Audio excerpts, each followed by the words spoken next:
Friends, ఇప్పుడే అందిన వార్త. బీఆర్ఎస్ మాజీ సీఎం కేసీఆర్ కు ప్రమాదం, ఆసుపత్రికి తరలింపు, హెల్త్ బులెటిన్ విడుదల అంటూ లేటెస్ట్ అప్డేట్ అయితే రావడం జరిగిందండి. సో వివరాలు ఏంటనేది వీడియోలో తెలుసుకుందాం. వీడియోని స్కిప్ చేయకుండా పూర్తిగా చూడండి, కంప్లీట్ ఇన్ఫర్మేషన్ అయితే అర్థమవుతుందండి. మీలో ఇంకెవరైనా సరే వాళ్ళ ఛానల్ సబ్స్క్రైబ్ చేయకుండా చూస్తున్నట్లయితే దయచేసి ఛానల్ సబ్స్క్రైబ్ చేసుకోండి. చూస్తున్నారు కానీ లైక్ చేయడం మర్చిపోతున్నారండి. దయచేసి లైక్ చేయండి. మీరు లైక్ చేయడం ఇన్ఫర్మేషన్ మరింత మందికి రీచ్ అవుతుందన్నమాట. మాజీ ముఖ్యమంత్రి బీఆర్ఎస్ పార్టీ అధ్యక్షులు కేసీఆర్ గురువారం తీవ్ర అనారోగ్యం పాలై సంగతి తెలిసిందే. ఆయన కుటుంబ సభ్యులు హుటాహుటిన సోమాజిగూడ యశోద ఆసుపత్రికి తరలించి చికిత్స అందిస్తున్నారు.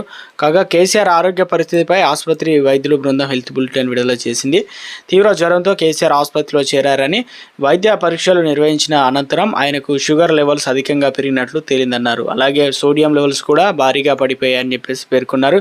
మిగిలిన అన్ని టెస్టులు నార్మల్గా వచ్చాయని, ప్రస్తుతం ఆరోగ్యం నిలకడగానే ఉందని తెలిపిన వైద్యులు క్లోజ్ అబ్జర్వేషన్లో ఉంచి చికిత్స అందిస్తున్నట్లు పేర్కొన్నారు. కాగా కేసీఆర్ ఆరోగ్యం పైన సీఎం రేవంత్ రెడ్డి కాసేపటి క్రితమే ఆసుపత్రికి వైద్యులకు ఫోన్ చేసి వివరాలు అడిగి తెలుసుకున్నారు. ఆయనకు మెరుగైన వైద్యం అందించాలని కోరారు. మరోవైపు కేంద్ర మంత్రి బండి సంజయ్